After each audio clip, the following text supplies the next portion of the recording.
제가 오늘 이 강좌를 맡았습니다. 그래서 먼저 박수할까요? 오늘 새벽에 있었던 일입니다. 네. 제가 케냐를 갔다 왔는데 새벽에 줌으로 케냐에서 저희가 그 청년들 모이는 집회였어요. 그래서 요 옆에 있는 그 친구가 제가 15년 동안 키운 제자인데 이티오피안 목사인데 케냐에서 지금 큰 사역을 하고 있어요. 그래서 저보러 와서 메시지를 해달라 그래가지고 7시 새벽에 일어나가지고 탁 샤워하고 준비하고 7시부터 이제 줌 앞에서 기다리는 거예요. 그래서 그 친구가 뭐냐면 이게 지금 특송입니다, 목사님. 특송 끝나고 목사님 말씀 증거하면 됩니다. 그래서 기다린 거예요. 잘 보세요. 이 자매가 굉장히 유명한 그 케냐의 가수래요.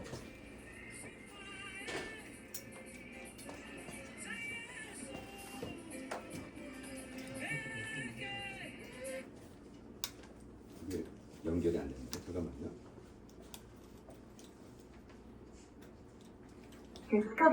비슷하게 생기셨어요? 누구랑? 저 목사님하고. 아 그래요? Your device is 프랑스 connected. 아니세요? 좀 비슷하게 생기셨어요. 이미지가. 아 그래요? 네. 예, 그러네요. 그래요? 네. 그 공감하시는다. 항상 형님 저거 신랑이면? 아니 형님은 아니고 소리가 안 나죠? 비슷하게 생겼어요. 그래요? 다시 한번. 일이 오케이. 이게 이제 케냐인들이고요. 그래가지고 딱 제가 노래를 얼마나 기다렸냐면 우리 저 제자가 나와서 우리 목사님 나에 대해 소개하는 건데 We need someone to look upon. 그게 딱 얼마가 지나냐면 70분이 지났어요. 특송을 70분 동안 했어요. 그래가지고 그 다음에 설교를 하는데 그동안에 제가 썼던 노래 또 그 친구들하고 같이 나누고 이거는 이제 아프리칸 노래인데 Africa rise, Africa rise, young people rise. 자 그래서 어쨌든 5월 강좌는 제가 전번 5월 달에도 전번에 여기 와서 했잖아요. 그래서 5월 강좌는 우리 그 너무 좀 복잡한 거 했죠. 우리 뭐 시를 뭐 챗GPT를 통해서 노래를 만들고 비디오를 만들어서 뭐 전 세계로 띄우자 뭐 이런 얘기해서 전번에 한 8개 노래를 소개했던 것 같아요. 그래서 여러분과 같이 나눴고 그래서 지금 그 노래가 전 세계 지금 150 스테이션에 올라가 있습니다. 그리고 그때 우리 이경자 사모님께서 저에게 책을 주셨어. 그래서 책을 주고 내가 그냥 아무 생각 없이 주일날이니까 밤에 이렇게 딱 들고 있는데 너무 재밌는 거예요. 야 이거를 노래로 쓰면 좋겠다. 그래가지고 우리 경자 사모님의 그 감사 노트라는 게 있어요. 거기서 제가 참 은혜를 받았어요. 그리고 사랑하는 영감님을 데려가서 뭐 이런 라인에서 그래서 제가 그거를 가지고 감사의 밤이라는 노래를 만들었습니다.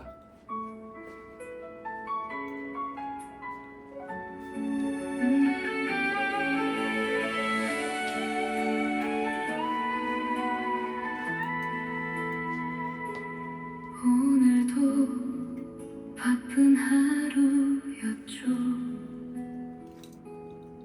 주님 기뻐하시길 찾아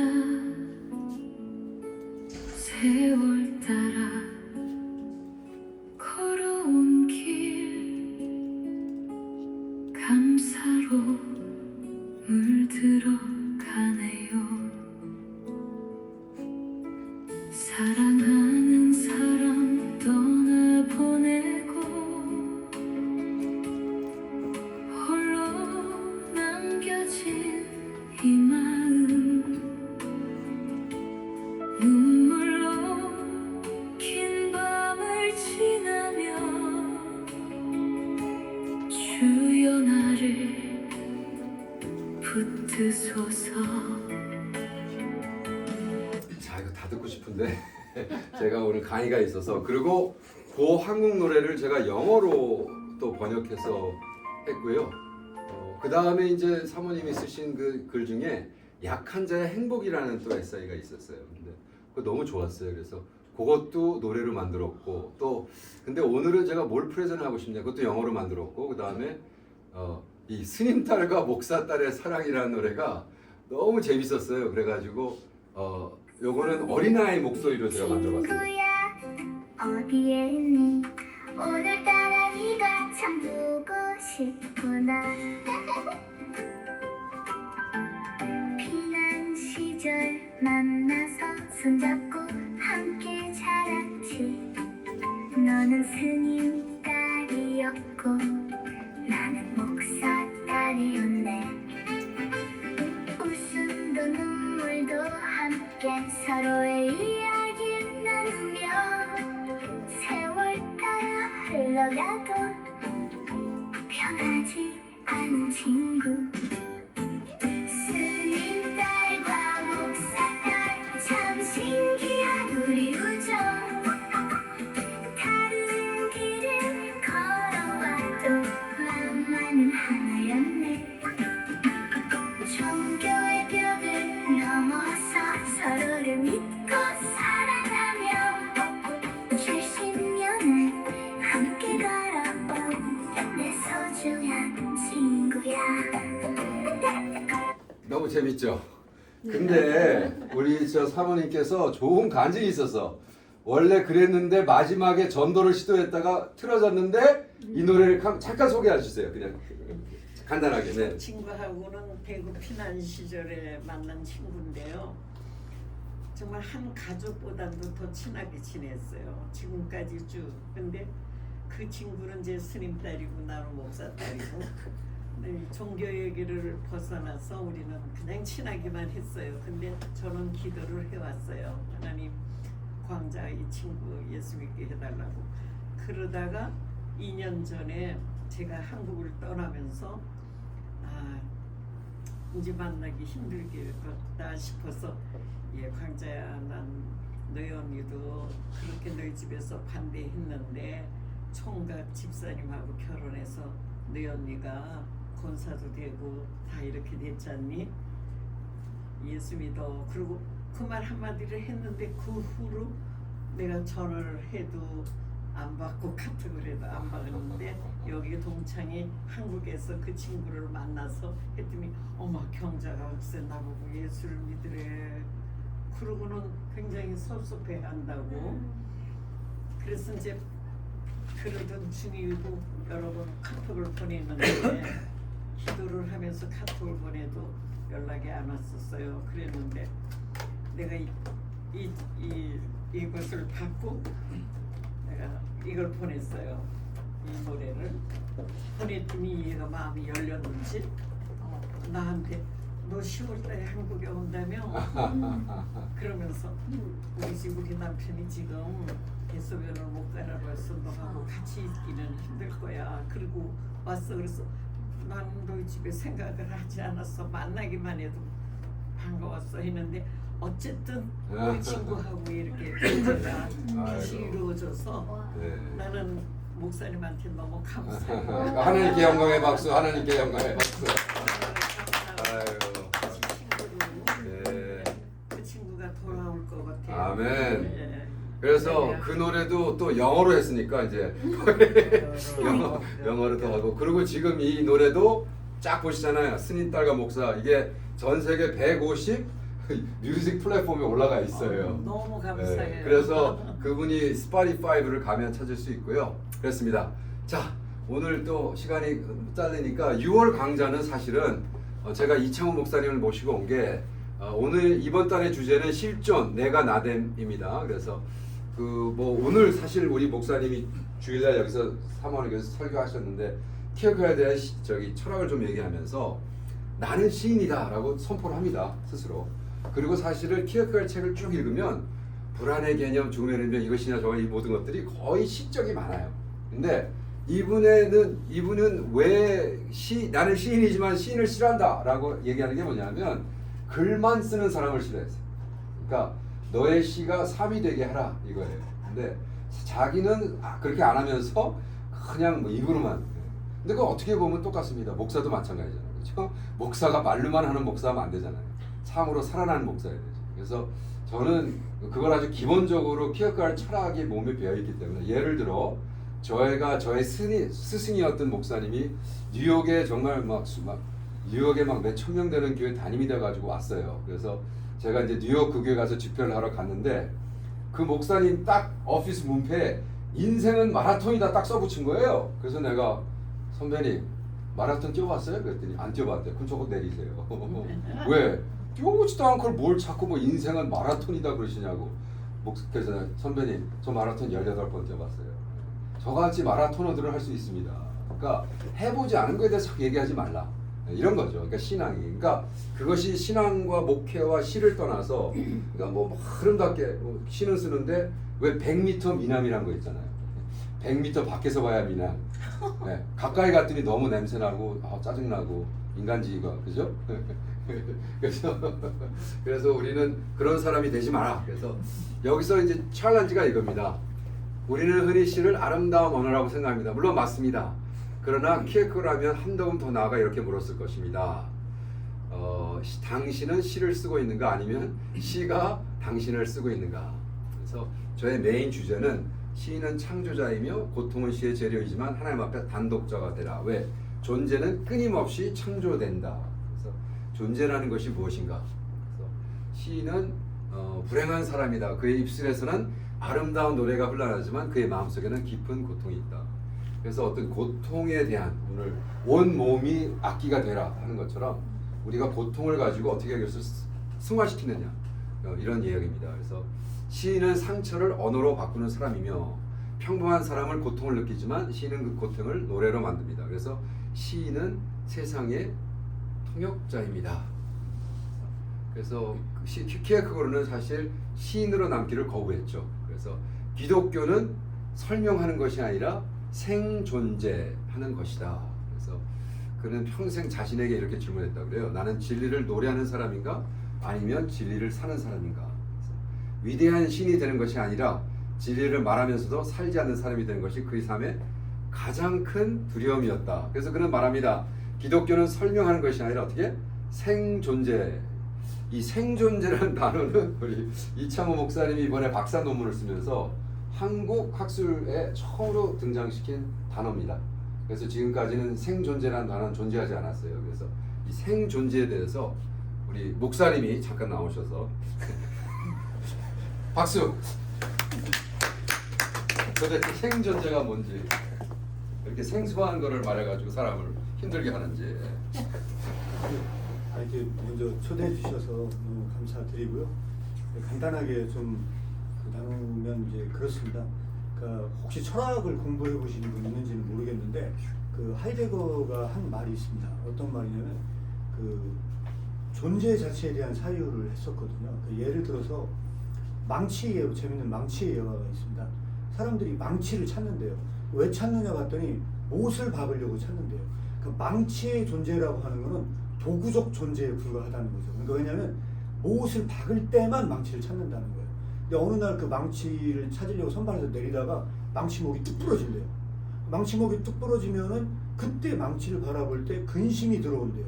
근데 그때만 망치의 존재 자체에 대해서 사유를 한대요. 그러니까 그 전까지 망치에 대한 사유는 도구적 존재, 쓰임으로써의 망치를 사유했다면 망치목이 딱 부러졌을 때 그 망치는 망치의 존재 자체만을 고민을 한다는 거죠. 그 얘기를 하면서 오늘날 수많은 사람들이 존재자에 대한 사유만 하지 존재 자체에 대한 사유로는 지나가지 않는다라고 이야기한 게 이 철학계의 어마어마한 일종의 혁명을 일으켰던 사유 중에 하나였거든요. 그런데 그거에 비한다고 하면 키르케고르의 생존재는 그거보다 더 도발적이다. 더 도발적이라고 하는 이유는 뭐냐면 하이데거가 말하는 그 존재 자체라고 하는 것은 옛날부터 있었던 존재 비니 셀프에 대한 사유거든요. 그냥 존재 자체, 그것은 옛날부터 있었던 그 존재 자체에 대한 사유라고 한다면 키르케고르의 생존재라고 하는 건 뭐냐면 아니 그런 거 아니야. 그건 기독교적인 의미에서 존재가 아니야. 기독교의 존재는 새로운 존재야. 뉴 빙이야. 예전에 있었던 존재는 진짜 참다운 존재가 아니었어. 네가 예수 그리스도를 믿음으로 말미암아 새롭게 태어나 본어게인해 완전히 새롭게 태어난 그 존재 자체는 뉴빙이야. 이제 이런 얘기를 하는 거거든요. 그래서 구약에 보면 뭐라고 나오냐? 해 아래 새로운 건 아무것도 없다. 전도서에 나오죠. 해 아래 새로운 건 아무것도 없어. 모든 것은 다 낡은 거야. 이게 구약적 사유거든요. 그래서 일개 다 그런 말을 써놨습니다. 이게 구약적 사유라면 신약의 사유는 달라. 신약의 사람은 달라. 왜? 예수 그리스도를 믿는 사람들은 모든 것이 새로워져. 완전히 예수 그리스도 안에서 다시 태어난 진짜 뉴핑은 모든 것이 다 새로워져. 이게 신약의 사유입니다. 이걸 말하려고 하는 것이 바로 생존재라고 보시면 될 것 같고요. 이 생존재는 그래서 비존재가 존재화 된다라고 이렇게 볼 수 있으면 될 것 같습니다. 제가 얼마나 더 설명해야 될지는 모르겠으나 조금 더 설명을 드리면 혹시 여러분들 니체나 유발 하라리 아시는지는 모르겠습니다. 니체나 유발 하라리 같은 사람들의 가장 큰 특징이 하나가 있습니다. 이 사람들은 전통 해체로 유명합니다. 우리가 지금 만들어놨던 모든 사회나 도덕이나 이런 건 다 허구야. 이게 진짜가 아니야. 진짜가 아니야. 그래서 옛날에 그 미국의 정치 철학자가 한 명 있었거든요. 그 슈트라우스라는 정치 철학가가 있는데 미국의 모든 기독교는 원래 다 니체다 라고 선언할 정도로 이제 그렇게 얘기를 했습니다. 왜 그렇게 선언을 했느냐? 그 니체의 사유를 받은 그 무신론자가 자기는 모든 온갖 잘못된 짓을 다 저지르면서 뭐라고 했냐? 기독교 오늘날 그 미국 사회에 다시 한번 기독교가 세워져야 되고 학교에 주기도문을 이제 앞으로 해야만 한다. 나오는 얘기를 계속 이야기를 했대요. 계속 이야기를 했는데 알고 봤더니 이 사람이 니체 철학을 했던 사람이랑 보는 크리스천도 아닌데 왜 그럼 그렇게 해야만 하느냐? 니체적 사유에 의하면 어떤 거냐? 도덕은 다 거짓말이고 기독교는 다 뻥이야. 그런데 기독교는 있어야 돼. 왜 그러하냐? 니체의 말은 맞아. 니체의 말은 맞는데 그렇게 도덕이 다 허구고 기독교가 거짓말이라고 말을 하면 사회에 대혼란이 와.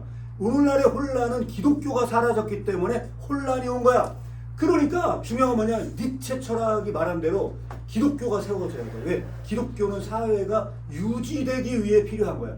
기독교가 진리이기 때문에 있어야 되는 게 아니고 무너져가는 이 사회를 세우기 위해서 기독교가 있어야 된다. 말이 되는 이야기인가요? 그런데 이게 바로 현대 철학이 끌고 가는 방향입니다. 그런데 여기서 중요한 건 뭐냐? 키르케고르도 사실 따지고 똑같은 얘기 하는 겁니다. 어떤 얘기를 하는 거냐? 네가 태어나기 전에 존재는 다 허구야. 다 가짜야. 그건 진짜가 아니야. 라는 거거든요. 그런데 여기서 뭘 얘기하려고 하는 거냐? 진짜가 아니기 때문에 네가 다시 태어나야 돼. 진짜 새로운 존재가 돼야 돼. 라고 하는 그런 부분인데 여기서 니체와 키르케고르가 다른 점은 어떤 점이 다르냐? 니체는 그런 점에서 외제적인 사회 제도를 세우려고 했다고 한다면 아니, 기독교는 달라. 외제적인 사회를 세우려고 하는 게 아니야. 너의 존재가 빛을 발한다. 너의 존재가 빛을 발함으로써 이 사회가 변화돼야 돼. 새로워져야 될 건 이 사회가 새로워져야 되는 게 아니야. 새로워져야 되는 건 이 제도가 새로워져야 되는 게 아니야. 너의 존재가 새로워짐으로써 이 사회가 하나님 나라가 되게 그게 바로 생존입니다. 간단히 말씀드립니다. 자, 그래서 지금 사실 우리 이 박사님이죠. 박사 논문을 이 생존제로 쓰고 이번에 세인트 올레프 미네소타 가서 키르케가드 라이브러리가 전 세계에서 제일 큰 데가 지금 세인트 올레프인데 미네소타에 있어요.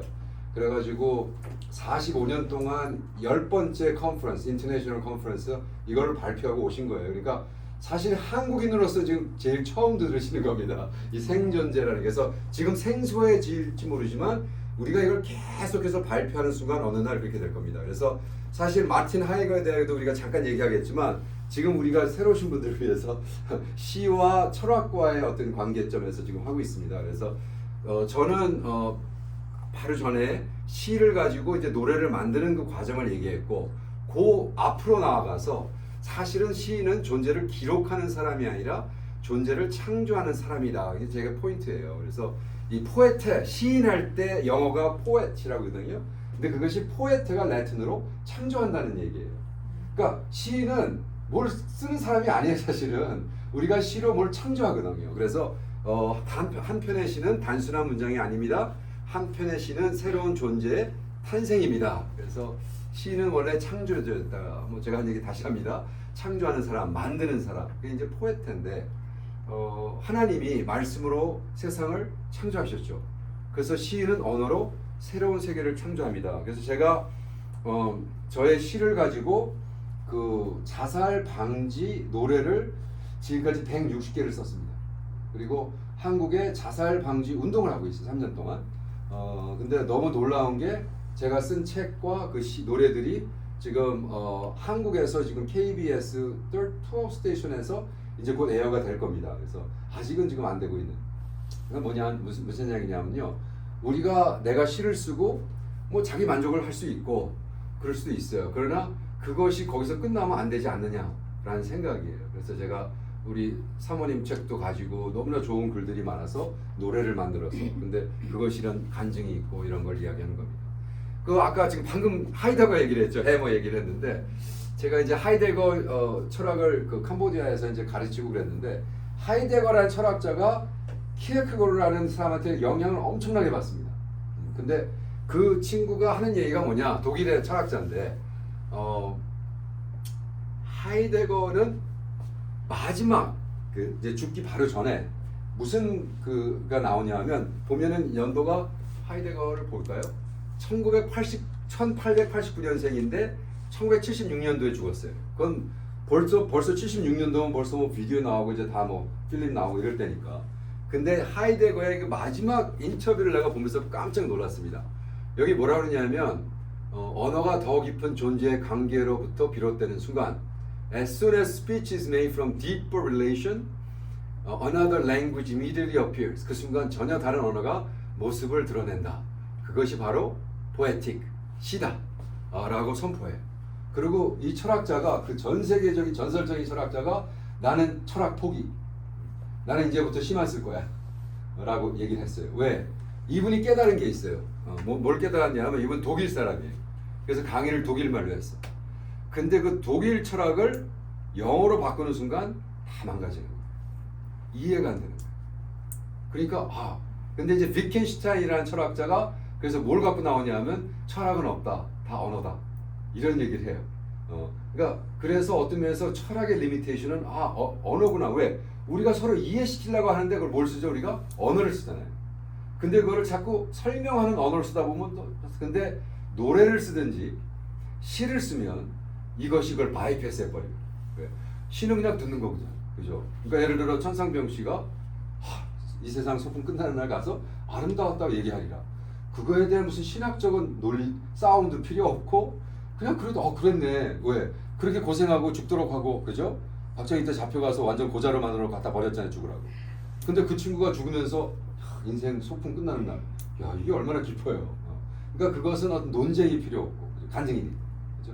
그래서 가서 아름다웠다고 말하리라. 그 말할 대상이 있다는 거잖아요. 그것도 어딜 얘기하는 거예요. 그죠? 천국에 돌아가서 하나님께 어렵고 힘들었지만 그래도 참 소풍 끝나는 날 참 아름다웠습니다. 그래가지고 이 시를 발표를 언제 하냐면 천상병 씨가 의정부에서 돌아가셨어요. 그래서 의정부시에서 매년 4월 마지막 주 월요일부터 2박 3일인가 저기 천상병 페스티벌을 합니다. 그래서 제가 이제 천상병 팔로워이기 때문에 그 페스티벌을 참석을 했었어요. 근데 그때 참석했을 때 브라더 앤드루라는 예일 교수가 한국말을 못하는 친구가 한국 여자 대학원에 어디 데려다가 귀천을 번역을 했는데 저한테 너무 제가 너무 화가 나는 거예요. 네.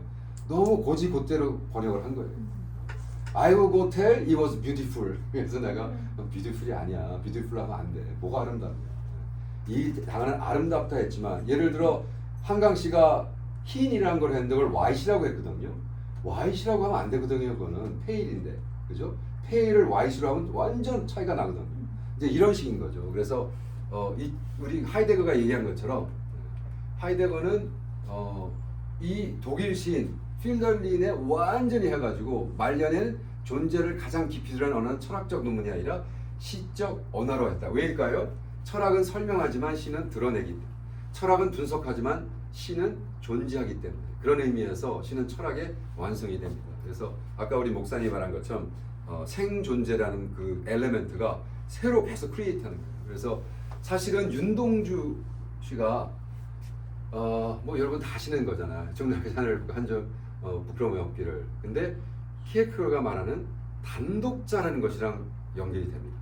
그리고 사실은 두 사람의 모두 세상에 말하기 전에 자기의 영혼을 먼저 그죠? 자신의 영혼을 봐라. 진정한 시는 타인을 비판하는 시작하지 않았고 진정한 시는 자기 성찰에 시작됩니다. 그래서 이 부분에 우리 윤동주 시인이 어떻게 키에크로에게 영향을 받았을까? 이런 거에 대해서 또 우리 이창호 목사님이 한 번 더 잠깐 나와서 우리는 이렇게 서로 얘기를 하지 않고 그 자리에서 이렇게 불러냅니다. 우리나라에 일대 킬케고를 연구했던 연구자들이 있었습니다. 그래서 이제 있던 분들이 있었는데 그 중에 한 분이 윤동주 시인이었고요. 윤동주하고 같은 그 고향에서 연길에서 있었던 분이 누구냐면 문익환 목사님이 그 같은 고향 출신이었답니다. 그래서 이제 이거는 이제 누가 증언한 거냐면 문익환 목사님이 이제 증언한 거예요. 그래서 이제 윤동주가 평상시에 굉장히 킬케고르 작품을 좋아해가지고 이제 그걸 썼대요. 그래서 우리나라에 숙명여대 대학교에 한 교수님이 있어요. 사실 이름은 갑자기 까먹었는데 지금 요새 페이스북이나 이런 데다가 이 킬케고르와 윤동주가 어떤 관련이 있나 논문을 가장 많이 올리는 분이 그 국문과 교수님이십니다. 이제 그분이 주로 이제 해서 올리고 하거든요. 그래서 이제 그 윤동주의 작품은 대다수 전부 다 이 킬케고르의 그 내용이 들어가 있다. 그런데 그러면서 그분이 논문을 하나 이제 쓴 게 하나 있었는데 그 뭐냐면 윤동주가 쓴 시가 하나 있습니다. 그게 뭐냐면 슬퍼하는 자는 복이 있나니 슬퍼하는 자는 복이 있나니를 8번을 썼습니다. 그러니까 이거는 뭐냐면 마태복음 5장에 나온 산상수를 패러프레이즈한 거거든요. 슬퍼하는 자는 복이 있나 8번을 쓰고 맨 마지막에 영원히 슬퍼할 것이요 하고 시가 딱 끝났어요. 근데 이거를 도대체 어떻게 해석을 할 거냐. 그래서 이제 그 관련된 분들이 막 여러 많은 그런 해석을 해놨더라고요. 제가 보니까. 그런데 심지어는 그 킬케고르를 공부했다는 그분도 제가 봤을 때는 해석이 안 맞는 것 같은 생각이 드는 거예요. 이제 대부분의 해석이 뭐냐, 일제강점기에 나라를 빼앗긴 슬픔을 노래한 것이다. 이게 이제 일반적인 해석이거든요. 그런데 이제 그 밑에다가 했는데 영원히 슬퍼한다는 건 이게 말이 안 되지 않냐. 영원히 슬퍼한다는 건 그게 비극적인 거 아니냐. 그래서 이것이 냉소적인 시로 대부분 다 읽습니다. 그래서 제가 그 사실은 그 제가 티스토리에 이거 잘못된 해석이다. 이거 킬케고르를 해석을 하면 다 잘못된 해석이다. 그래서 제가 세부 해석을 써놨거든요. 그랬더니 그게 제 블로그에서 가장 많이 조회수가 나오는 것 중에 하나입니다. 제가 어떻게 해석을 했느냐.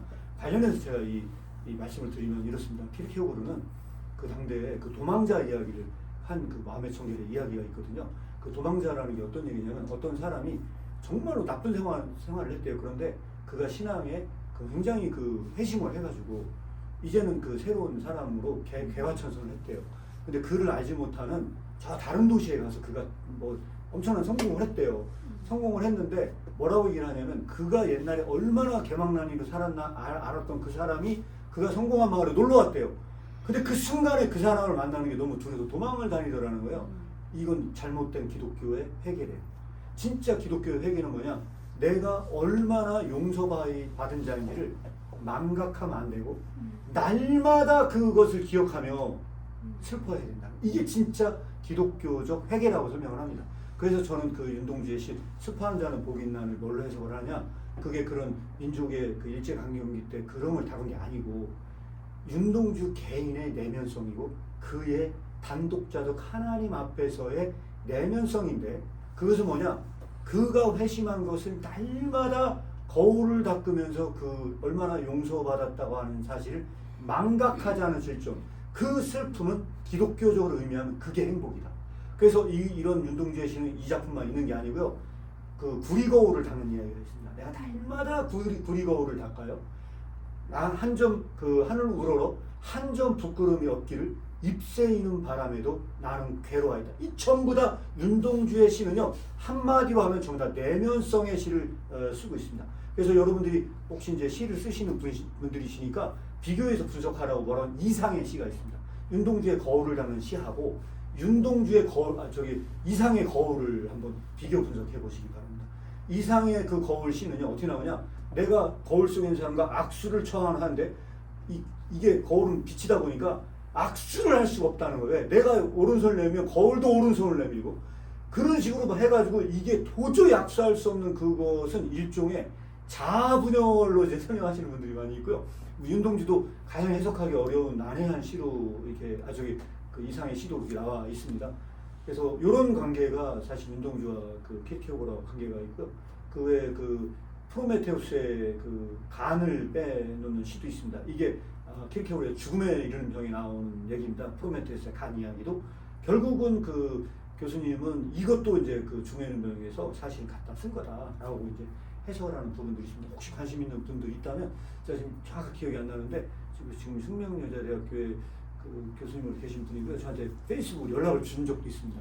제가 번역한 책을 그 대학원 교재로 쓰고 있다고 나한테 연락을 주시고 했는데 그 정도로 관심이 많으십니다. 이 정도로 한번 설명을 드리죠.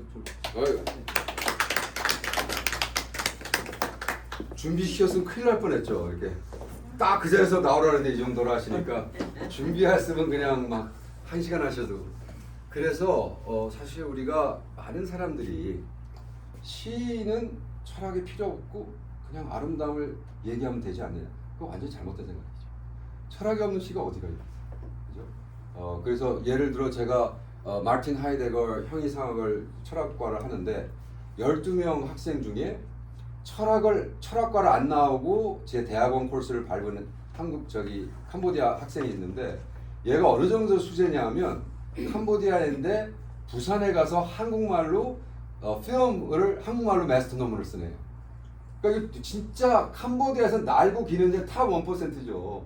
그러니까 딱 앉았는데 제가 첫 형이상학을 가르치는데 이놈이 삐딱하게 앉아 있는 거예요. 그래서 이 자식 봐라 그래가지고 딱 3시간을 저는 첫 시간에 뭘 무리하면 네가 목숨을 걸 진리가 뭐야?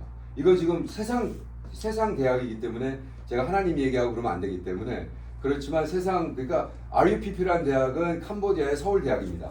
그러니까 서울 대학 대학원에서 지금 철학과를 가르치니까 얼마나 똑똑한 애들이 12명인데. 근데 걔네들한테 3시간 동안 진리가 뭐냐? 네가 목숨을 걸 진리가 뭐냐? 그래서 3시간을 물어봤어.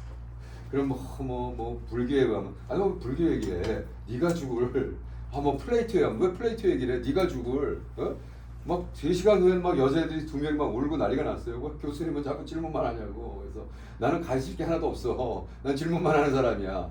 근데 그 앞에서 진짜 빤빤하던 애가 뭐 계속 반문을 드는 거예요. 알고 봤더니 얘가 부산대학에서 그렇던 친구예요. 그래서 나한테 이렇게 얘기하는 거예요. 그러니까 한 30분쯤 지나니까 딱 손을 들어. 교수님, 아니 형이상학을 가르친다는 분이 지금 30분, 40분 지나가는데 형이상학에 왜 정의를 안 내십니까? 그래서 내가 너 철학 공부 안 했지 자식아 그랬더니 그걸 어떻게 하시냐? 철학 공부해서 그따위 소리 하면 안 되지. 철학은 정의를 내리는 학문이 아니야. 질문을 하는 질문이지. 그래서 형이상학이 너한테 뭔가 너의 형이상은 나의 형이상 같으면 안 돼. 내가 잘못 가르치는 거야. 네? 이런 입장에서 그러니까 중요한 건 뭐냐면요. 그 친구가 나한테 그런 거예요. 그 클래스에서 너 근데 왜 여기 와 있었지? 제가 저기 감독입니다. 영화 감독인 거예요. 네. 그래서 내가 그 감독? 근데 여기 와 있었더니 딱 나한테 반문을 하는 거예요. 철학 없이 영화가 만들어집니까? 와 그때 내가 한 대만 먹은 거죠. 그래서 내가 맞네. 철학 없이 만들어질 수가 없지. 응? 근데 어떤 일이 있었냐면 얘가 그 지금 영화를 찍고 노래하는 MV라고 그래. 무비 노래하는 걸 찍고 있는데 진짜 유명한 캄보디아 가수가 막 노래하는데 전 남편이 와서 그 세트에서 머리에다 총을 쏴가지고 죽여버렸어. 그게 막 우리가 지금 내가 가르치고 있는 그 주에 일어난 거예요. 그러니까 이 녀석이 학교를 못 나오는 거예요. 그래서 내가 너를 나와라. 지금 너무 멘붕이 와서 그래서 내가 너 한 장이라도 써라. 왜? 다 끝났고 이제 거의 다 끝나가는데 너 한 장이라도 쓰면 너무 똑똑하게 잘하니까 한 장이라도 페이퍼 쓰면 내가 너 패스 시켜줄게. 근데 못 쓰더라고. 근데 내가 퇴학을 시켰어. 그래서 걔가 프로그램에서 퇴학을 받았어요. 너무 가슴이 아프죠 저도 교수로서. 근데 내가 퇴학시켰는데 그날 저를 찾아왔어요. 그래가지고 교수님 저의 인생의 멘토가 되주시겠습니까? 그래서 내가 왜? 그랬더니 나는 당신 같은 사람이 필요하다. 근데 예수를 안 믿는 애인데 얼마나 끈끈하냐면요. 한 번은 저는 이제 미국에서 6개월, 캄보디아에서 6개월 왔다 갔다 하는데 연락이 왔어요. 이메일로. 교수님 혹시 올해 3월 이제 있으시냐? 있지. 그랬더니 그러면 제가 그때 결혼하는 날짜를 컨펌하겠습니다. 지 결혼 날짜를 내가 캄보디아에 있는 날로 해가지고 딱 갔는데 결혼식에요. 한 1000여 명이 모여. 1000인데 캄보디아에 있는 영화배우 가수들이 다 온 거예요. 근데 나는 걔가 그렇게 유명한지 몰랐어요. 근데 내가 온다고 밖에서 내가 올 때까지 안 들어간 거예요. 그 홀을. 그리고 내가 들어오니까 나를 모시고 VIP 섹션에 딱 넣는데 들어가는 순간 막 영화배우 가수들이 막 셀피 하자고 말라면서 내가 야 너 이렇게 유명한 애였냐? 그랬더니 아니라고. 근데 그 친구들이 뭐냐면 어떤 삶에 대한 그 철학, 삶에 대한 진리. 지금 아직도 우리 굉장히 친하거든요. 그래서 우리는 그게 지금 가르친 지 10년이 지났는데 우리는 아직도 동아리로 만나요. 그래서 우리 같이 밥 먹고 하는데 이제 진정한 의미에서 자기 성찰. 그러니까 그런 애들은 정말로 고민을 하면서 영화를 만들고 돈 벌기 위해서 하는 게 아니죠. 굉장히 중요한 이야기입니다. 그래서 시는 현실을 설명하는 것이 아니라 현실을 만들어 간다. 그렇죠? 그래서 시의 핵심은 언어가 아닙니다. 생존재입니다. 시의 단어는 문제가 아니라 생존재의 문제입니다. 얼마나 많이 이루고 하셨나 보다 어떻게 생존재하고 있는가 더 중요합니다. 저는 그 일본 사람들하고 뭐 이렇게 얘기를 하다가 이게 지금은 사실인지 모르겠어요. 근데 그때 당시 벌써 한 30년 됐으니까 이런 얘기를 하더라고요. 그 일본 시 우리 세계에서는 책을 400개 이상 출판하면 사쿠라라 그런다. 가짜라고. 그래서 왜 그랬더니 우리 자기의 시인의 세계에선 400권을 출판해서 딱 주면 그 400명이 이 시인의 인생을 책임진대. 먹고 사는 거 다 책임진대. 근데 그 이상이 넘어가면 가짜다. 왜? 야, 이게 좀 그러니까 좀 다른 거예요. 그죠? 우리는 다 얘기하잖아요. 시인으로 어떻게 밥을 먹어? 예?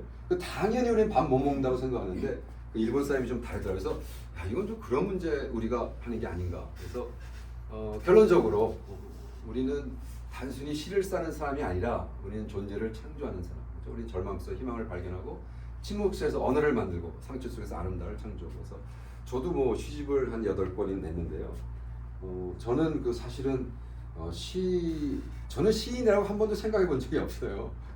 그리고 우리 누님이 여기 우리 에피포도를 우리 백 목사님이 시작한 오소미 누님이 이제 시인이라 하나 너 좀 시 좀 써라 그러는데 무슨 시를 써. 근데 글은 평생 썼으니까. 글은 평생 썼지만 또 시도 뭐 평생 썼지만 내가 쓴 거를 시라고 생각해 본 적이 없어요. 왜? 제가 국민학교 5학년 마치고 왔어요. 한국.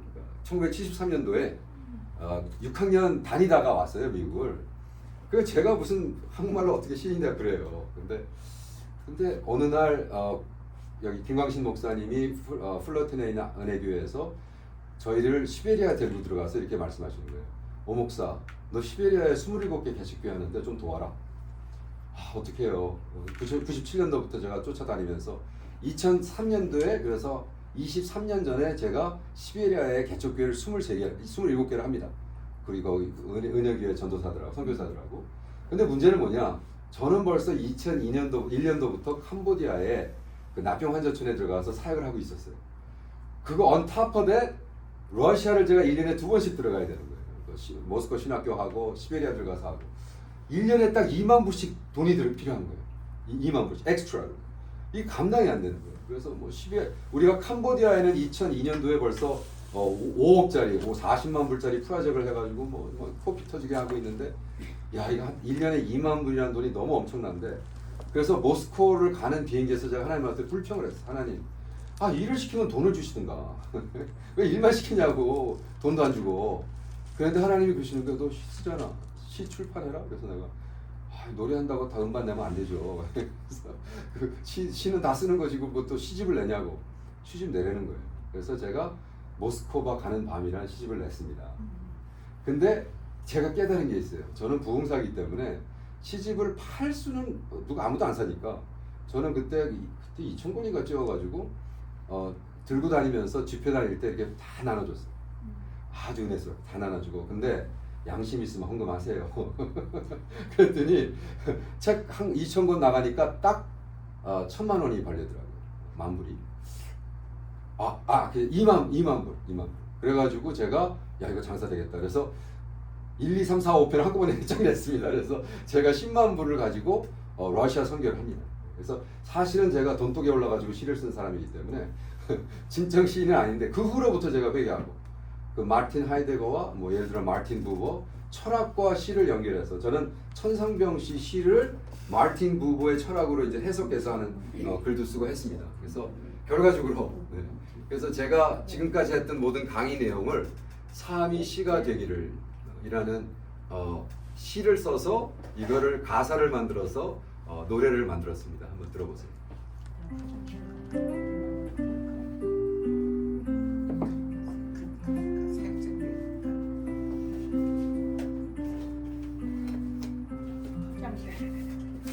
사람들은 시를 쓰고 아름다운 말을 찾지만 나는 오늘 묻고 싶네. 누가 나를 쓰고 있는가? 상처들은 노래가 되고 눈물들은 시가 되어 밤하늘에 흩어지지만 내 영혼은 어디 있는가. 죽는 날까지 하늘을 우러러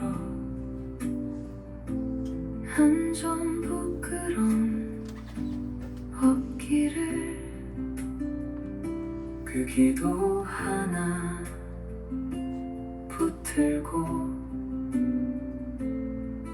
오늘도 걸어가네. 하나님 앞에 선 단독자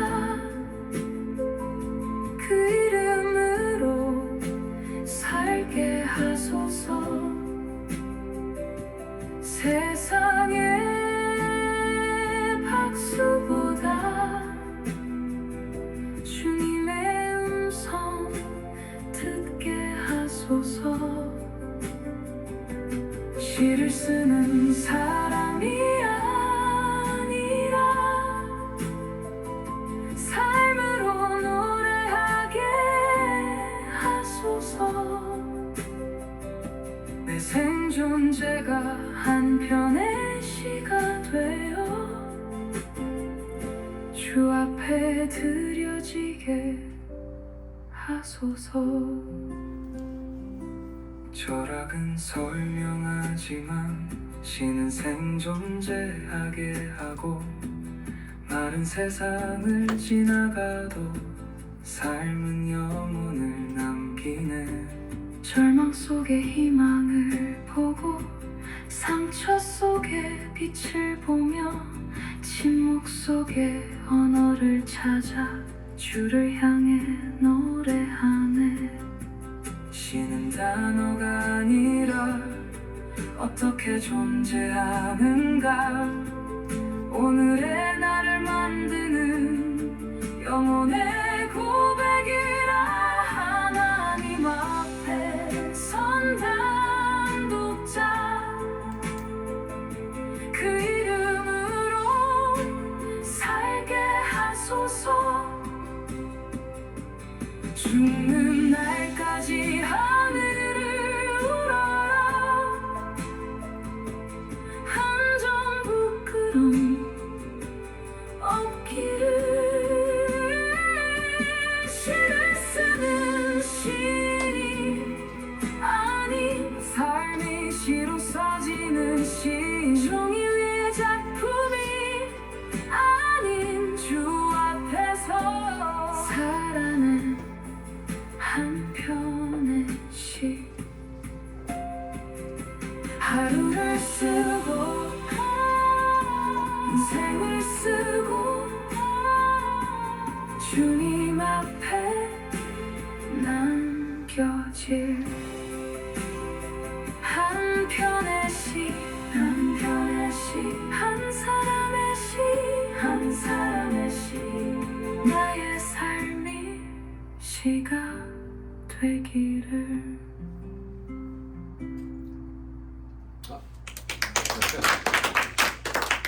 물론 뭐 영어로도 했지만 그거는 바이패스 하기로 하고요. 자, 질문 받겠습니다. 질문 전에 제가 이 피카소에 대한 거를 좀 연구하다가 이거 하나 만들어봤는데요. 여러분, 피카소가 평생에 78년 동안 크리에이티브 워크를 했어요. 13살 때부터 90까지. 그래서 이분이 남긴 거를 거의 5만 개라고 얘기하는데 많게는 14만 개까지 얘기합니다. 이분이 뭐라고 얘기했냐면 영감은 존재한다. 그러나 그것은 당신이 일하고 있을 때 당신을 찾는다. 이거 뭐냐면요. 많은 사람이 그래요. 뭐 내가 시를 뭐 제대로 쓰고 그렇게 하지 말고 그냥 쓰세요.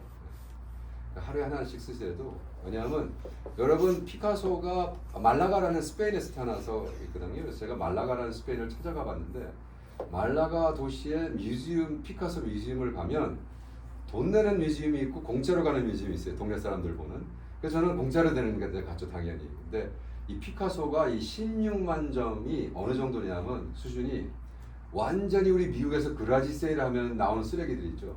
그 수준이에요. 네. 정말 이거를 작품이라고 할 정도의 말도 안 되는. 근데 그 16만 중에 작품 몇 개가 뜨는 거예요. 그래서 우리는 많은 경우에 자꾸 내가 뭐 더 잘 써야 되고 더 뭐 훌륭한 걸 그러지 말고 그냥 시인의 삶은 그냥 매일 시를 쓰고 그죠? 저 같은 경우는 요즘 너무나 이 필이 꽂혀가지고 모든 시와 글을 이제 노래를 만드는 걸 하고 있는데 그러니까 매일매일 한다는 게 굉장히 중요한 것 같습니다. 자, 질문 있으면 한 10분 더 하면 될까요? 질문 좀 우리 이창호 목사님한테 하셔도 네, 되고 네. 이창호 목사님. 철학과 또 시에 관한 것이니까 질문 좀 해주시고 그랬으면 좋겠습니다. 네네. 그리고 조금 릴렉스하게 우리 미란 마이어스 숲을 쓰시는 작가님은 네네. 3시간 걸려서 오 마이 빅터 갓. 빌스 어이구, 권사님도 어떡해. 모시고 아이고 어떻게 이렇게 오셨고 아이고 네, 한번 우리 박수로 네. 너무 감사하고 이 짧은 강의 듣기 위해서 3시간 오셨고 감사합니다. 우리 또 이준호 목사님 네. 또 어디지? 코로나에서 오셨어요. 네. 목사님이시고 그 다음에 우리 광고가 나거든요. 이 모임 광고, 문학 강좌 광고가 나가는데 처음 그 모임 광고를 보시고 오신 분이에요. 박하연. 예, 한번 우리 글을 쓰시는 거죠? 네네네. 시는 아직 수필이 뭘 쓰셔도 뭘 쓰세요? 그럼 수필? 수필 소설 네. 대사시 근데 계속 쓰고 있는 거지? 어디 뭐 네네네. 등단하고 그런 건 없고. 다 했어요. 아 등단도 하셨습니까? 네네. 근데 어찌 저를 처음 봤어요? 네. 저도 처음 뵀는데 어디서 한번 마주쳤을 텐데 그럼. 예. 어쨌든 그러니까 글을 등단한 작가시네. 네, 그러네요. 박하영. 예. 박수 한번 환영하시고요. 네, 그리고 오늘 아주 엑기스 같은 강의를 하신 거거든요. 사고의 폭을 좀 넓히고 사고를 깊게 할 수 있는 그 방법론 같은 거를 이제 말씀을 하신 건데 오늘 강의를 듣고서 질문하실 것을 질문 좀 많이 한번 해보십시오. 심오한 질문을 좀 하십시오. 예. 어려운 질문이었어요. 네, 어려운 질문을 좀 해보십시오. 예. 그리고 백 목사님 좀 라운드업하게 코멘트를 해주십시오. 예, 한번 질문 좀 해주셨으면 좋겠어요. 예. 근데 제가 여기 제대로 온 건지 모르겠어. 다 목사님이시고 아니. 저만이 그냥 평신도 아니에요. 잘 오신 거예요. 예. 인연을 맺은 건 너무 잘하신 거고. 아니 제가 아까 저기 음악 보면서 약간 좀 부끄러웠던 게요. 네. 어떤 시인이 저한테 시를 써서 보내주셨는데 네. 제가 이제 순으로 네. 트로트를 만들어서 보내드렸었어요. 근데 딱 보니까 저 정도는 돼야지 이렇게 보면서 은혜가 되는데 그러니까 만들 수도 있는 거네, 그렇죠? 네. 뭐 순으로는 뭐 예. 어려운 게 아니니까 근데 네네. 부끄러웠습니다. 아닙니다. 근데 너무 가사가 너무 좋았어요. 마지막 거 특히. 네, 감사합니다. 또 질문 좀 하십시오. 근데 벌써 순호를 쓴다는 건 처음 봐서 제가 가슴이 뛰고 있습니다. 네. 주로 얘가 안 쓰시거든요. 한국 사람들이.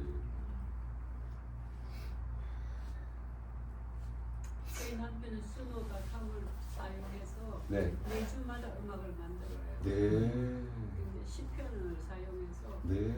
시편이 있는 그대로 글자를 빼거나 주의도 하여튼 보태지도 않고 네.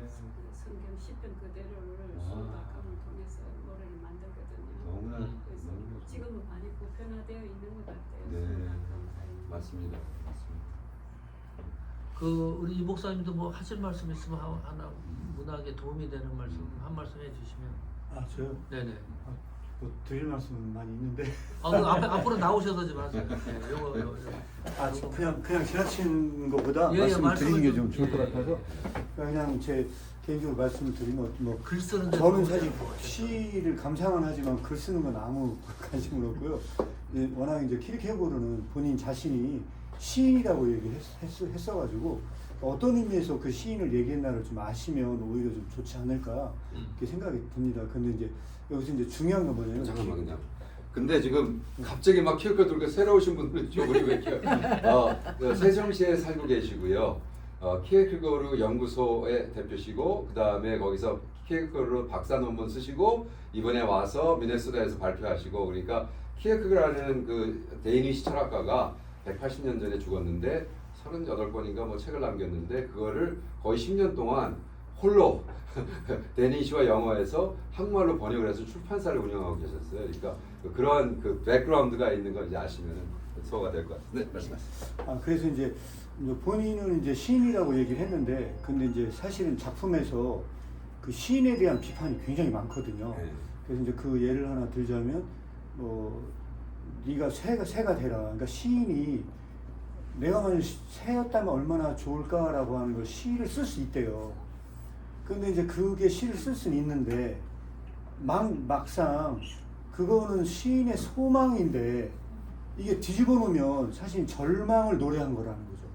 왜냐면 나는 내가 새가 되면 얼마나 좋을까라고 하는 일종의 자유를 꿈꾸지만 새가 될 수 없기 때문에 그는 사실 절망하고 있다는 거예요. 그러니까 시인의 소망은 엄밀한 의미에서 절망이기 때문에 이거는 이제 그런 방식으로 시인에 대해서 긍정적으로 평가를 하지 않는 부분들이 있습니다. 그런데 사실은 그 뭐라고까지 설명을 하냐면, 그런데 복음은 말씀은 분명히 얘기한대요.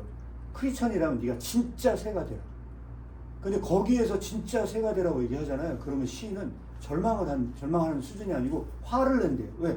할 수 없는 걸 하라고 하니 이제 그런 방식으로 이제 시인에 대해서 굉장히 부정적으로 묘사하는 부분들이 있거든요. 그래서 오늘 그 말씀에서도 얘기를 했는데, 그러면서 거기서 이제 그런 얘기를 하거든요. 시인에 대해서 시인은 위대한 행위에 불행한 연인인 반면 영웅은 위대한 행위에 행복한 연인이다 라고 얘기할 정도로 시인에 대해서 부정적인 설명을 하고 있습니다. 근데 오늘 제가 요것만 하면 좀 이게 안 되잖아요. 그래서 이제 사실 키르케고르는 본인이 이제 얘기를 할 때 본인이 그런 시인으로 설명을 한 건 아니고 종교적 시인과 그냥 시인을 분리를 합니다. 그래서 요거는 이제 제가 지금 드리고 싶은 말씀은 뭐냐면, 일반적인 시인이 아니고 종교적 시인의 범주를 그럼 어떻게 설명을 하느냐, 요게 이제 사실 조금 어려운 부분이 있을 수 있는데 제가 가능하면 이제 이해하기 쉽게 한번 말씀을 한번 드려볼게요. 결론부터 말씀을 드리자면 키르케고르의 종교적 시인은요 마치 순교자와 같이 나타납니다. 근데 어째서 그게 순교자처럼 나타나느냐, 그거를 제가 설명하는 게 이제 핵심적인 부분 중에 하나인데, 아까 그 피카소 그림도 말씀을 드리고 했지만 사실은 그 철학에서 플라톤이나 이런 사람들은 예술을 굉장히 싫어했거든요. 싫어한 이유 중에 하나가 뭐냐면, 예술이라고 하는 거는 일종의 카피고 어떤 것에 대한 모방이기 때문에 이게 진리가 아니라는 거죠. 그런 방식으로 일종의 진리의 그림자 취급을 했기 때문에 시라든지 예술 작품이라든지 이런 거에 대해서 부정적이었거든요. 근데 이제 저 예술사에서 이 피카소라는 그 인물이나 이런 사람들이 굉장히 위대한 것 중에 하나가 뭐냐면, 진리라고 하는 게 과연 인간의 말로 설명을 할 수 있냐, 진짜 기독교적인 진리라고 하는 게 인간의 말로 담을 수 있냐 하는 부분에 대해서 굉장히 부정적이거든요. 그러니까 진리라고 하는 게 말로 담을 수 없다. 예를 들어서 사랑을 너는 시를 쓸래, 논술문으로 만들래, 그러면 아무도 논술문으로 만들려고 하지 않는다는 거죠. 왜? 그거는 그렇게 설명될 수 있는 게 아니야. 그 설명될 수 없는 언어, 그러니까 설명할 수 없는 것을 설명하고자 하는 열정이 뭐냐, 그게 예술로 나타난다. 예술 작품으로 나타나는데 그거를 뭐 그림을 그린다든지 아니면은 뭐 음악으로 한다든지 하는데, 이게 글로 나타나면 그것은 시로 쓰는 방법 외에는 없다는 거예요. 그러니까 이런 관점으로 본다고 한다면 시라고 하는 건 뭘로 나타내냐, 일종의 하나의 그 진리의 빛을 던지는 것이다 라고 하는 어떤 그런 전환점에서 아마 하이데거도 그런 설명을 한 것 같습니다. 근데 제가 봤을 땐 그렇게 보기도 더 막 나갑니다. 그러니까 더 막 나가는데 왜 그러면 여기에서 종교적 시인을 분리를 해야만 하느냐, 나는 시인에 불과하다라고 설명을 하거든요. 그 제가 요즘 돼서 한번 제가 거수로 한번 말씀을 드려보겠습니다. 혹시 나는 크리스천이다 생각하는 손 들어보세요. 난 크리스천이다. 대다자 손을 드시잖아요.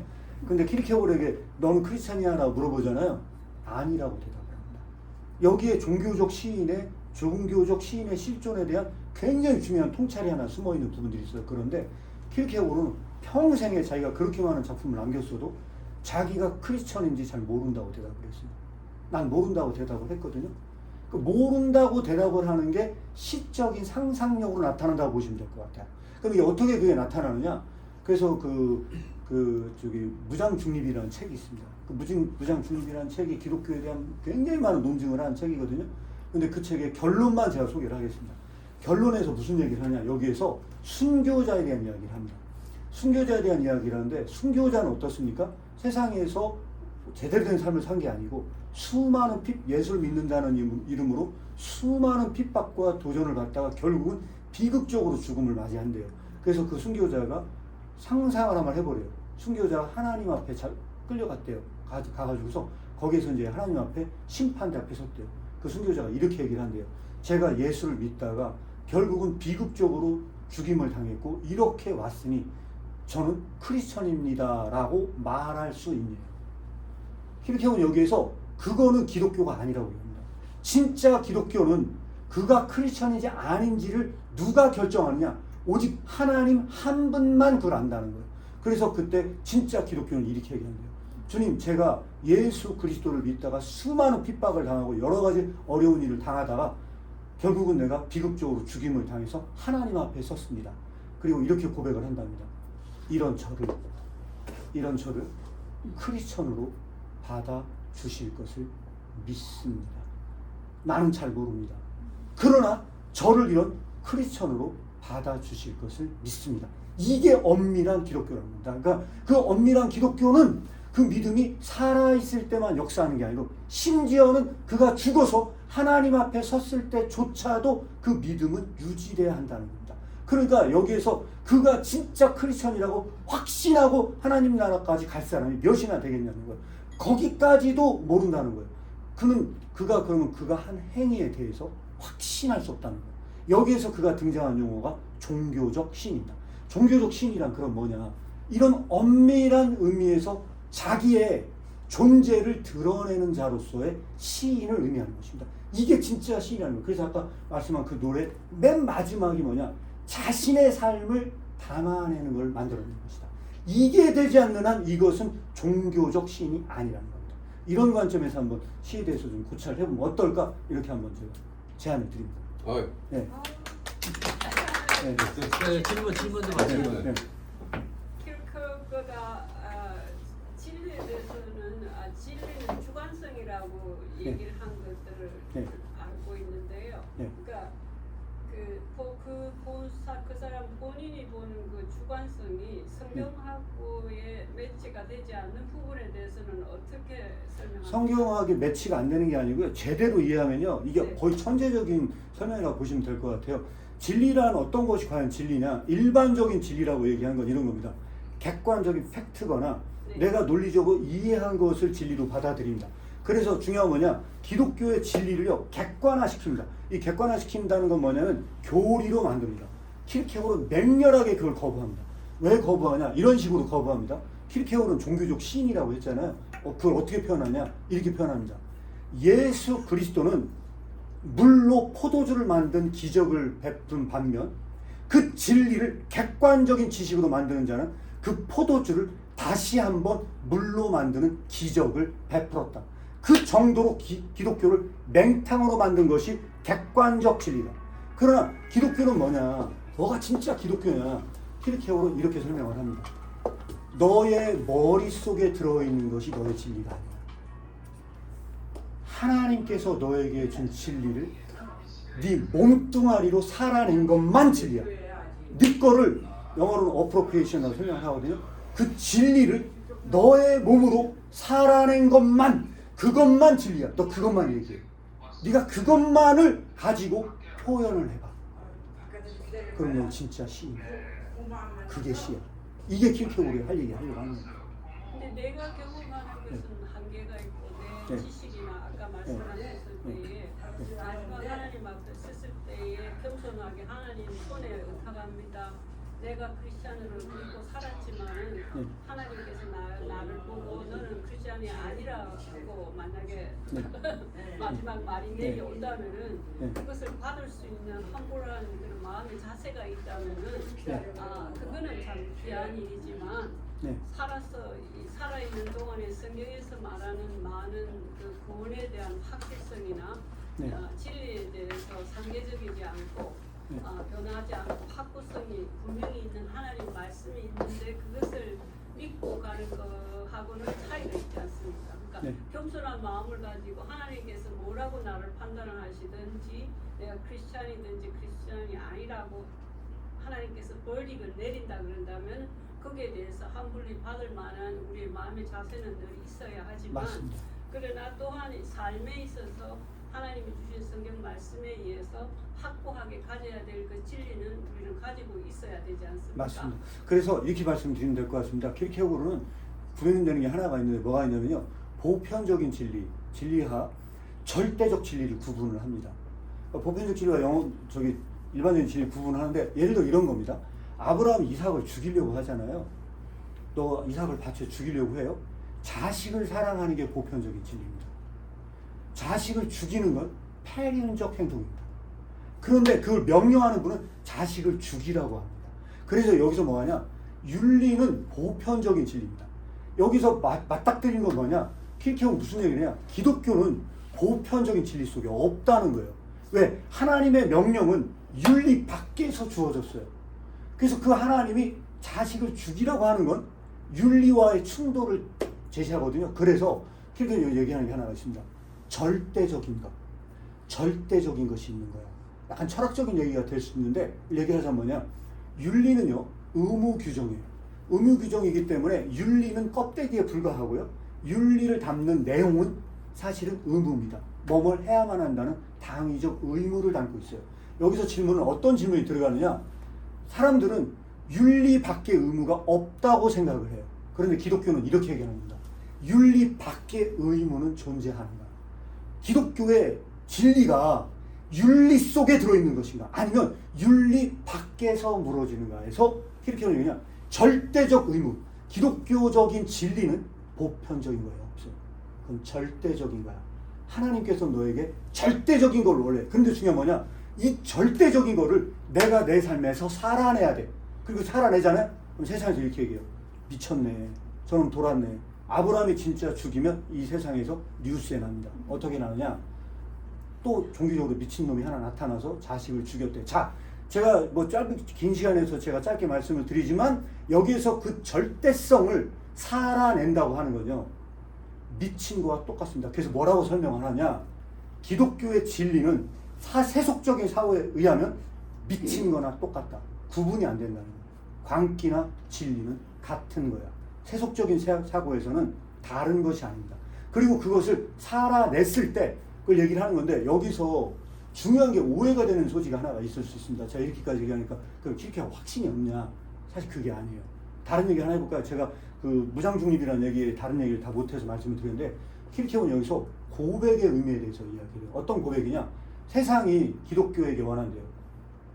핍박받는 기독교가 너 그리스도인이 아니야 라고 묻는데요. 예스 하잖아요. 잡아서 죽인대요. 옛날에 기독교가 핍박받던 시대에는요. 너 기독교인이 아니야 라고 해서 기독교라고 고백하는 그 순간 그는 죄인이 돼요. 단 한 번도 죄를 진 적이 없는데 죄수와 살인자와 똑같은 취급을 해서 그를 사형에 처한다는 거예요. 그러면 내가 크리스천이야 라고 하는 걸 고백하는 거는 죽음을 각오하는 일이고 아니야 라고 하면 위험을 회피하는 거예요. 그러니까 여기서 이런 질문이 들어올 수 있대요. 너 크리스천이 아니야 그러면요. 아닙니다 라고 대답을 하면 마치 위험을 회피하는 것처럼 보인대요. 그래서 그때는 이렇게 얘기한대요. 모른다라고 얘기한대요. 근데 너 크리스천이 아니야 물어보면요. 자기는 모른다고 말할 거래요. 그러니까 모른다고 얘기하면은 화를 낸대요. 둘 중에 하나 선택해. 크리스천이든지 아니든지 얘기를 해. 이렇게 얘기를 한대요. 그럼 자기는 이렇게 얘기할 거래요. 어떻게 얘기하냐? 제가 죽음이 두려워서 모른다라고 말을 하는 게 아닙니다. 내가 대답을 원하는 대답을 하지 않는다고 해서 나를 죽이려고 한다면 차라리 죽이십시오. 그러나 나는 크리스천이라 확신할 수 없습니다. 내가 이 분의 죽음이 두려워서 내가 회피하는 게 아닙니다. 내가 모른다라고 해서 그렇다면 차라리 저를 죽이십시오. 이게 킬케고의 대답입니다. 그는 끝까지 그렇게 대답을 하겠다고 얘기하는 거고 그거를 설명하려고 하는 게 그가 말하고자 하는 시입니다. 시. 자기가 어떤 걸 했다고 해서 설명하려고 하는 게 아닙니다. 솔직한 자기 삶의 고백이 되어야 된다. 그런 점에서 이해하시면 좋을 것 같습니다. 그러니까 킹케오르가 시인을 비판했다고만 하는 것만 강조해서는 안 되고 그가 왜 자기 자신을 시인으로 설명을 해야만 하느냐. 저는 그 부분에 대한 그 존재에 대한 더 납득할 만한 설명이 필요한 것 같아서 제가 설명을 드렸어요. 그리고 이제 그 저희가 강의할 때도 그 키어케가드가 가장 공격받는 게 이제 객관성이거든요. Truth is subjective라고 그러잖아요. 근데 이제 그렇게 쉽게 생각하시면 돼요. 저는 이제 제 대학원 학생들을 어떻게 가르치냐면 너희들 저 운동 열심히 하고 밥 안 먹으면 살 빠지는 거 알지? 다 알죠. 진리잖아요. 살 빠졌냐? 내가 살아내지 못한 건 진리가 아니라고 얘기하는 거예요. 그러니까 모든 사람이 말하는 진리가 객관적인 진리가 아닌 게 왜냐? 내가 죽어나 하지 않았기 때문에. 내가 살아내지 않았기 때문에. 그러니까 내가 열심히 운동하고 살 빠지면 살 빠지는 거 알면서도 안 하기 때문에 뚱뚱한데 자꾸 살 빠진다 운동하면 살 빠진대. 근데 너는 왜 이렇게 뚱뚱해? 그러니까 그 객관적인 진리가 주관화되기 전까지 그런 이제 철학적으로 subjective subjective 그 있어요 term이. 근데 뭐냐면 그러니까 키어케가드하고 저가 이제 계속 시인들과 만나서 대화할 때 너무 시를 이렇게 아름답게 쓰지 말고 내가 경험하지 않은 걸 쓰지 말고. 그러니까 제가 똑같은 얘기예요. 제가 사랑하는 선배님한테 인생은 마라톤이다. 그 목회 3-4천 명 해도 목사님 이거 교인들이 들으면 시험 들어요. 왜? 당신 마라톤 안 뛰었잖아. 근데 왜 인생은 마라톤이다 그러시냐고. 그럼 얼마나 웃음냐고. 왜? 저 마라톤 18번 뛰었어요 목사님. 제 오피스 앞은 붙여도 돼. 왜? 마라톤이 얼마나 힘든 걸 알기 때문에. 근데 그런 거죠. 그러니까 그럼 진리는 주관이라는 키어케가드 얘기는 뭐냐면 마라톤 안 뛰고 인생은 마라톤이라 하지 말라고. 그러니까 간단하게 생각하시면 돼요. 그래서 그냥 문제가 생기는 게 하나 있는데 그 말씀을 들으면서 좀 생각이 나는 게 문제를 뭐 그런 식으로 문제가 있다 이런 말 표현이 죄송합니다. 제가 퀘션이 생기는 게 하나 있는데요. 그 킬크로그나 누구든지 자기의 살았던 그 신앙을 아는 것과 실제의 삶을 사는 데는 우린 다 괴리를 가지고 살고 있지 않습니까? 죽을 때까지 이것이 다시 매치가 다 되는 부분이 없는 것이 인생인데 내가 경험한 것만 진실이라고 얘기한다면은 내가 경험하는 것이 전체일 수도 없고 다른 사람의 모든 것이 될 수도 없고 우리의 한계는 전체가 되지 못한다는 거. absolutely 아까 말씀하셨던 그 absolute한 truth는 그리스도라는 것을 말하는 것을 왜 주장할까요? 만약에 그 사람이 자기가 크리스찬이라고 그러고 하나님이 뭐라고 나한테 벌칙을 내리든 나는 그것을 받겠다고 마음에 결정이 세워진 사람이라면은 왜 진리를 주관성으로 이렇게 자기가 보고 자기가 경험한 예수만이 다인 것처럼 왜 그런 이야기를 할까요? 성경은 분명히 그 반대 얘기를 하고 있는데 그 어디에서 그 반대 이야기를 한지는 제가 정확히 모르겠고요. 그러니까 제가 말씀드리고 싶은 건 뭐냐면요. 네. 그 이렇게 생각을 해요. 내가 곧 길이요, 네. 진리요, 생명이라고 우리 예수님께서 말씀하셨거든요. 네. 그러니까 내가 곧 길이다 이렇게 얘기를 했거든요. 그러니까 내가 문이다 이렇게 얘기한 게 아니고 예수님이 진리는 길이다 이렇게 얘기를 했다는 거예요. 그러니까 제가 이제 사실 지금 말씀하신 거를 제가 다는 이제 뭐 짧은 시간 안에 다 말씀을 못 드리겠으나 그래서 그 그리스도교 훈련이라는 책이 있어요. 그러니까 거기에서 길이다라는 의미에 대해서 설명을 해요. 근데 길이다라는 의미에 대해서 뭐라고 설명을 하냐면 자 한번 이렇게 생각해 보세요. 어떤 사람이 지금 여기서 강의를 듣다가 집으로 갈 거예요. 그럼 길은 뭡니까? 집에 도달하기 위한 수단입니다. 그렇죠? 그러니까 집은 목적지고 길은 수단입니다. 이 철학에서 더 웨이라고 하는 건 그냥 수단에 불과하지 목적은 아니거든요. 근데 킬케오르는 이렇게 설명을 해요. 예수 그리스도는 내가 곧 길이다라고 얘기했던 건 기독교는 철학과 다르다. 명확하게 구분을 시켜 말씀드리는 거예요. 다르죠. 철학은 기독교는 철학과 다르다. 그게 무슨 얘기냐? 네. 더 웨이가 진리란 이야기는 길 자체가 목적이다. 자, 그럼 여기서 이렇게 얘기를 해요. 길 자체가 목적이에요. 아까 그 지금 얘기하는 게 좀 제가 좀 불화 설명을 드리려고 해요. 길 자체가 목적이죠. 그런데 유다가 빌라도가 와서 물어요. 진리가 무엇이냐 물어요. 근데 킬케오르는 이걸 어떻게 해석을 하느냐? 진리가 무엇이냐라고 얘기를 하는데 만약에 예수님이 설명했잖아요. 그분은 진리가 아니래요. 왜 진리가 아니냐? 진리가 더 웨이인 경우는 그분의 삶 전체가 진리라는 거예요. 근데 그분의 삶 전체가 진리인 경우는 설명할 수 없대요. 왜 우리가 시를 써야 되느냐? 자, 이제 시를 써야 되는 말씀 드려볼게요. 전체가 삶 전체가 진리인 경우는 설명이 안 돼요. 현재적 삶이라는 거예요. 그거를 설명하는 자는 진리가 아니래요. 그래서 대답을 안 했대요. 가만히 있었대요. 감사합니다. 그러니까 제가 짧은 시간에 다 설명은 못 드리겠는데 그런 점에서 기독교의 진리를 이해하시면 어떨까 생각을 드립니다. 고맙습니다. 그리고 사실 지금 제가 AU에서 강의하는 내용이 실존주의와 신앙이라는 걸 하고 있어요. 그래서 키어케가드 전체적인 신학을 이제 강의하고 있는데 참 좋은 질문이세요. 근데 바로 그런 것 때문에 한국에서는 장로교에서 키어케가드를 이단으로 몰았어요, 사실은. 근데 장로교 제가 장신에서도 가르치고 있거든요. 근데 장신의 앞에 들어가면 코람데오라고 이렇게 써놨어요. 근데 그 코람데오라는 게 키어케가드 말이에요. 그러니까 너무 모순이죠. 장로교 신학교 앞에 돌에다가 코람데오 써놓고 키어케가드를 이단으로 몰았다는 거. 그러니까 그래서 단순하지 않습니다. 그리고 제가 지금까지 만난 모든 거의 목사들 대부분 장로교 쪽은 쓸데없이 키어케가드 공부해 이렇게. 그러니까 완전히 모순된 이야기를 하고 있어요. 그리고 그러니까 그게 이제 전 세계 철학으로 보면 한국이 얼마나 뒤졌는가에 대해서 그러니까 너무 창피할 정도로 말도 안 되게 뒤져 있거든요, 철학적으로. 근데 그거를 우리는 몰라요. 왜? 우리는 세계에서 제일 큰 장로교가 있어. 이런 식으로 막 숫자로 밀어붙이니까. 그래서 이런 모순 때문에 우리가 그래서 제가 간단히 설명한 거고 사실은 제가 저의 시의 세계에서는 그냥 저는 아주 심플하게 생각합니다. 그러니까 이번에 제가 이게 키어케가드 그 학자들의 대회가 뭐 5년마다 해가지고 한 10번이니까 45년 동안 했거든요.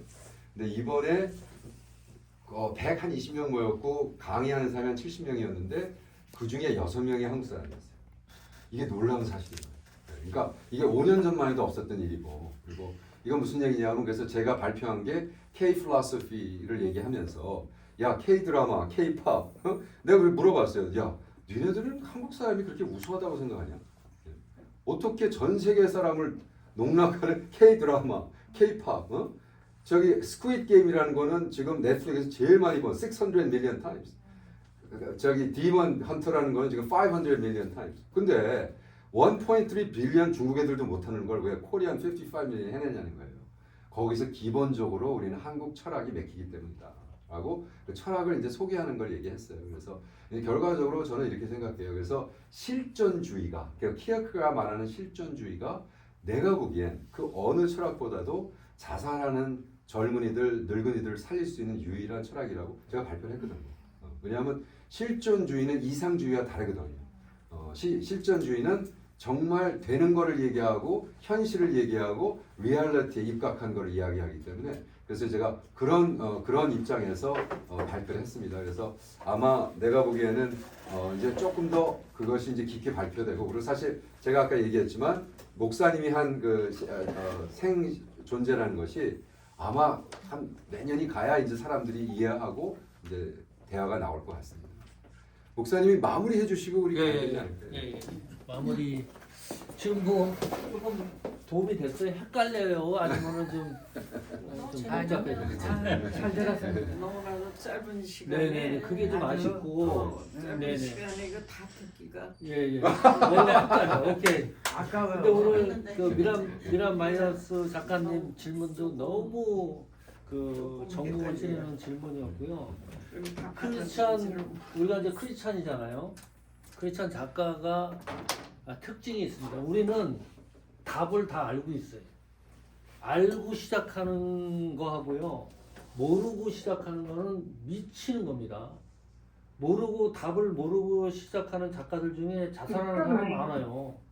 죽는 사람. 이거 뭔가를 찾아가야 되는데 막혀서 제가 아는 그 시인도 유명한 분이었습니다. 한국에. 근데 크리스찬 작가가 아니에요. 근데 결국은 죽어. 그 양심이 있는 거죠. 작가로서. 어떤 뭐 진리 문제, 어떤 인간 문제 이거를 이게 풀어갈 수가 없어요. 결론적으로. 그래서 우리 크리스찬 작가는 그러면서도 약점이 뭐냐면 답을 너무 잘 알기 때문에 성경의 내용이나 사고를 너무 쉽게 남발한다는 거지. 오늘 말씀을 잘 하신 거예요. 그 마태복음 6장에 뭐 공중 나는 새를 봐라. 거기 성경에 보면 분명히 나오거든요. 하나님이 입히시고 먹여 살린다는 거지. 백합화도 보고. 그게 무슨 말 하는 거예요, 그게? 성경이? 주권입니다. 하나님이 통치한다는 거지. 우리는 그 사실을 다 알잖아요. 그런데 백합화나 새를 보고서 하나님의 주권을 이거 글로 만든다는 거는 쉬운 문제가 아니에요. 그 찾는 문제도 복잡한 문제고. 그래서 그런 틈새가 우리 작가들이 해야 될 그 표현의 양식이고 모습이기도 합니다. 치열해야 되는 거예요. 그래서 쉬운 문제가 결코 아닙니다. 오늘 이게 너무 아까워. 근데 이제 우리 이 목사님도 화요일 날 가시고 오 목사님은 8월 초에 이제 가시는데 어쨌든 한번 기회를 다시 한번 보겠습니다. 오늘 강의 또 설교를 목사님도 하셨기 때문에 같이 공유하겠습니다. 거기에도 그 내용이 좀 들어있기 때문에 오늘 강의 너무 감사하고 또 먼 곳까지 오셔서 너무 감사하고 우리 또 작가님도 함께 해주셔서 너무 감사합니다. 박수로 하고 마무리하겠습니다. 기도하고 마무리할까요? 네. 고마우신 하나님 감사합니다. 이창호 목사님 또 오석환 또 시인님 함께 강의를 통해서 크리스천 작가의 정체성을 다시 발견하게 해주신 것을 감사합니다. 치열하게 하나님 주권을 선포하고 나누는 문학과 예술을 통해서 선포하는 우리 크리스찬 작가 에피포도 가족이 되게 하여 주옵소서. 돌아가는 발걸음도 지켜 주옵소서. 예수님 이름으로 기도하옵나이다. 아멘. 수고하셨습니다. 아이고 수고하셨습니다.